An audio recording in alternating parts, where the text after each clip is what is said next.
କାହିଁ ସାଜିଲ ଦାଉ କିଛି ନାହିଁ ତ ଆଉ କାହିଁ ସାଜିଲ ଦାଉ କିଛି ନାହିଁ ତ ଆଉ ଏ ଜୀବନ ସରିଗଲା ଏ ଜୀବନ ସରିଗଲା କାନ୍ଦୁ କାନ୍ଦୁ ବଡ଼ ଦୁଃଖ ଦେଲ ଦରଦି ବନ୍ଧୁ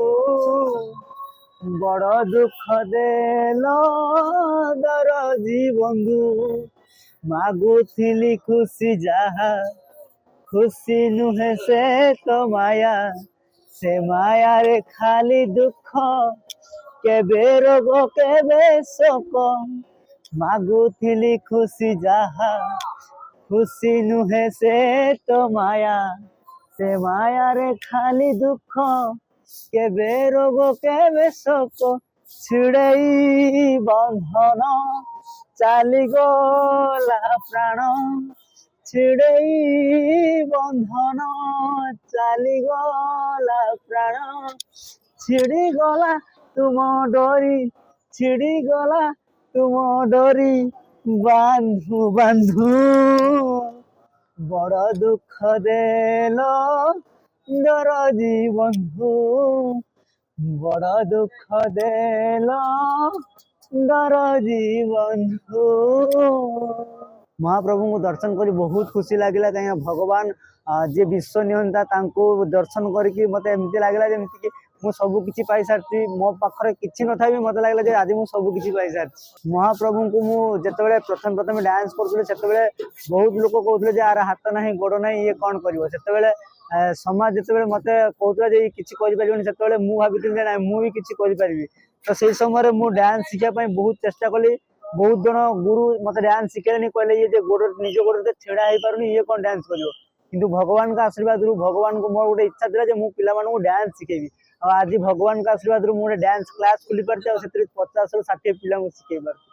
ଏଇଟା ଭଗବାନଙ୍କ ଆଶୀର୍ବାଦରୁ ମୁଁ ପାଇପାରିଛି। ଭଗବାନଙ୍କୁ କେବେ ମୁଁ ରାଗି ନାହିଁ କି ଅଭିମାନ କରିନାହିଁ ଏଇଥିପାଇଁ ଯଦି ଭଗବାନଙ୍କ ପାଖରେ ହାତ ନାହିଁ ଗୋଡ଼ ନାହିଁ ଭଗବାନଙ୍କୁ ସମସ୍ତେ ମୁଣ୍ଡିଆ ମାରି ପାରୁଛନ୍ତି ଭଗବାନ ବୋଧହୁଏ କିଛି ଭାବିଛନ୍ତି କିଛି ଚିନ୍ତା କରିଛନ୍ତି ସମସ୍ତଙ୍କ ଠାରୁ ମତେ କିଛି ଭିନ୍ନ ବନେଇଛନ୍ତି କହିଛନ୍ତି ଦେଖ ମୋର ହାତ ନାହିଁ ଗୋଡ଼ ନାହିଁ ଯଦି ମତେ ସମସ୍ତେ ଆସିକି ପ୍ରଣାମ କରିପାରୁଛନ୍ତି ତୋର ହାତ ନାହିଁ ଗୋଡ଼ ନାହିଁ ଦୁନିଆକୁ ଏମିତି କିଛି ଶିକ୍ଷା ଦେ ଯେମିତି ସମସ୍ତେ କହିବେ ଯେ ଆଜି ଯଦି ଗୋଟେ ପିଲାର ହାତ ନାହିଁ ଗୋଡ଼ ନାହିଁ ସିଏ ବି କିଛି କରିପାରିବ କିଛି ଲୋକଙ୍କୁ ଦେଖେଇ ପାରିବ ଆଉ ସମାଜକୁ ଦିଗ୍ଦର୍ଶନ ଦେଇପାରିବ ତ ମୁଁ ଡରିବି କ'ଣ ପାଇଁ। କିଛି ବିକଳାଙ୍ଗ ଭାଇ ଭଉଣୀ ମାନେ ଅଛନ୍ତି ଯୋଉମାନେ ଭିକ ମାଗୁଛନ୍ତି ସବୁ ପନ୍ଥାରେ ଭିକଟା ବଡ଼ ଜିନିଷ ନୁହେଁ ଆପଣମାନେ ନିଜ ସଂଘର୍ଷ କରନ୍ତୁ ନିଜ ଇଜ୍ଜତ ସହିତ ବଞ୍ଚନ୍ତୁ ଭିକ ମାଗିକି ଆଜି ସିନା ଜଣେ 2 ଟଙ୍କା ଦେଇପାରିବ କିନ୍ତୁ ସେଇ ଇଜ୍ଜତଟା ମିଳିବନି ଯୋଉଟା ଭଗବାନଙ୍କୁ ସମସ୍ତେ ଦେଉଛନ୍ତି ତ ଆମେ ବି କିଛି କରି ଦେଖେଇବୁ ଆମେ ଯାହା ଶିଖିଛୁ କିଏ ଭଲ ରୋଷେଇ ଶିଖିଛି ତ କିଏ ଭଲ ନୃତ୍ୟ ଶିଖିଛି ତ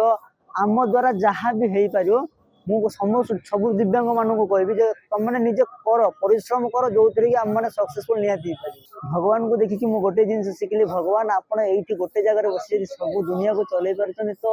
ମୁଁ କାହିଁକି ଆପଣଙ୍କ ପାଖରେ ଆସିପାରିବିନି ଆଉ ମୁଁ ଯଦି କୌଣସି ମଣିଷର ଯଦି ଇଚ୍ଛା ଥିବ ଆଉ ଭଗବାନଙ୍କ ଡୋରି ଲାଗିଥିବ ନା କୋଉଠି ଥିଲେ ବି ନିଶ୍ଚୟ ଆସିକି ପହଞ୍ଚିବ। ଆଜି ଯେତେବେଳେ ମୁଁ ଭଗବାନଙ୍କ ସାମ୍ନାରେ ଆଜି ଆସିକି ଦେଖା କଲି ମତେ ଲାଗିଲା ଯେ ମୁଁ ସବୁ କିଛି ପାଇସାରିଛି ମୋ ପାଖରେ କିଛି ନଥାଇ ମଧ୍ୟ ମୋ ପାଖରେ ସବୁ କିଛି ଅଛି। ପ୍ରତ୍ୟେକ ଜିନିଷ ସମସ୍ତେ କୁହନ୍ତି ଯେ ପରିଶ୍ରମ କଲେ ଫଳ ମିଳେ ତ ଭଗବାନଙ୍କୁ ପାଇବା ଗୋଟେ କଷ୍ଟସାଧ୍ୟ କଥା ଯେ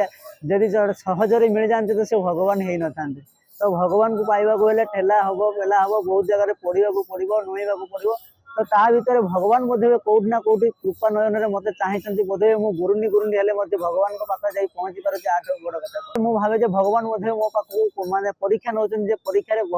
ମା ବାବା ତୁ ଉତ୍ତୀର୍ଣ୍ଣ ହ ଆଉ ମତେ ଆସିକି ଦର୍ଶନ କର ତ ମୁଁ ସେଥିପାଇଁ